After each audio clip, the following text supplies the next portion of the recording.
একজন এডমিশন ক্যান্ডিডেটের হিসাব বিজ্ঞান প্রিপারেশনের কথা নিয়ে যদি আমি বলি, কি লাগে? কোয়েশ্চেন ব্যাংক অ্যানালাইসিস করা লাগে, এরপরে প্র্যাকটিসের জন্য একটা লাগে, এরপরে হচ্ছে কি অধ্যায় ভিত্তিক যাতে কনসেপচুয়াল বিষয়গুলো ক্লিয়ার করতে পারে জন্য একটা পূর্ণাঙ্গ আলোচনা। আসসালামু আলাইকুম, আমি মোহাম্মদ ইয়ারিদুল মঞ্চ আজাদ, বর্তমানে অধ্যয়নরত আছি ঢাকা বিশ্ববিদ্যালয়ে।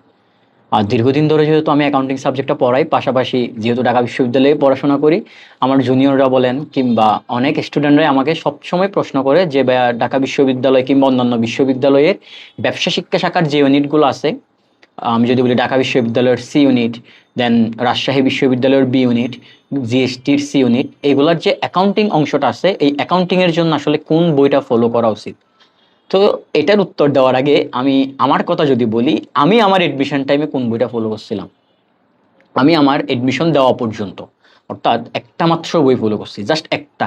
অর্থাৎ আমি এর বাইরে কোনো না কোয়েশ্চেন ব্যাংক নিছি, না হিসাব বিজ্ঞানের জন্য অন্য কোনো বই নিছি, জাস্ট একটা বই, সেটা ছিল হচ্ছে হিসাব সমীকরণ। এবার আসি এটা কেন, কারণ আমি যখন আমার এডমিশন প্রিপারেশন নিই, আমার যা যা দরকার ছিল সবগুলো এখানে ছিল। আপনারা যারা বিভিন্ন মাধ্যমে আমার ক্লাস করছেন তারা জানেন যে আমি অলওয়েজ আমার স্টুডেন্টদেরকে সবসময় একটা বইয়ের কথা বলি, হিসাব সমীকরণ বইটা। এটা কেন? ফার্স্ট অফ অল, আপনি যখন এডমিশনের প্রিপারেশন নেবেন, আপনারা সবাই শুনবেন যে কোয়েশ্চেন ব্যাংক অ্যানালাইসিস করতে হবে, সো দ্যাট আমি বুঝতে পারি যে কোন জায়গা থেকে একটা অধ্যায়ের কোন কোন টপিকগুলো গুরুত্বপূর্ণ, কোন কোন বিশ্ববিদ্যালয় কোন জায়গায় ফোকাস করতেছে।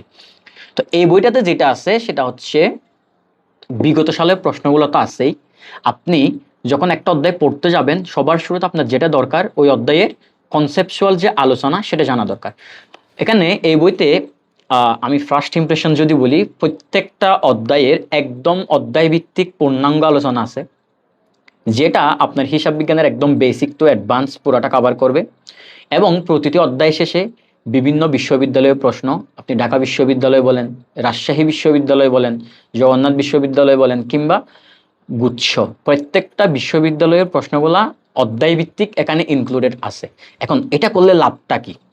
এটা করলে যেটা লাভ, আমি একটা অধ্যায়ের যখন বেসিক জিনিসগুলো পড়বো, পড়ার পরে যখন প্রিভিয়াস ইয়ার কোয়েশ্চেনগুলো দেখবো, তখন আমি বুঝতে পারবো যে আসলে কোন কোন জায়গা থেকে ওই বছরে কোন কোন বিশ্ববিদ্যালয়ে কোন পার্টিকুলার জায়গা থেকে আসলে প্রশ্নটা আসতেছে।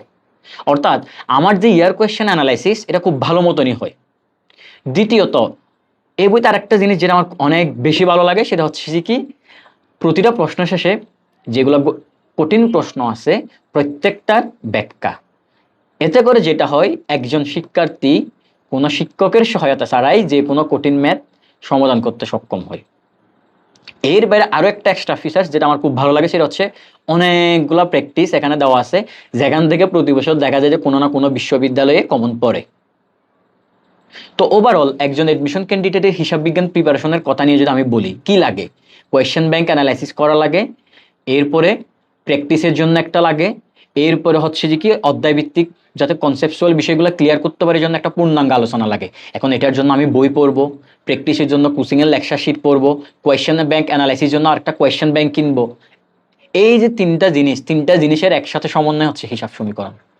তো আপনারা যারা আমাকে বিভিন্ন সময় নক করেন হিসাব বিজ্ঞানের জন্য কিভাবে প্রস্তুতি নেবেন, কিভাবে পড়বেন, একটা মাত্র সলিউশন, হিসাব সমীকরণ। এখন তখন আর আপনাকে আমাকে নক করতে হবে না, বইতেই দেওয়া আছে আপনি কিভাবে এই বইটা পড়বেন আর কি। তো যারা জুনিয়ররা আছেন, যারা এসএসসি 26 ব্যাচের আছেন, বিভিন্ন বিশ্ববিদ্যালয়ের ভর্তি প্রস্তুতি নেবেন, আপনাদের ভর্তি প্রস্তুতিতে আপনাদের সহায়ক হতে পারে হিসাব সমীকরণ। সবার জন্য শুভকামনা থাকবে। ধন্যবাদ সবাইকে। আসসালামু আলাইকুম।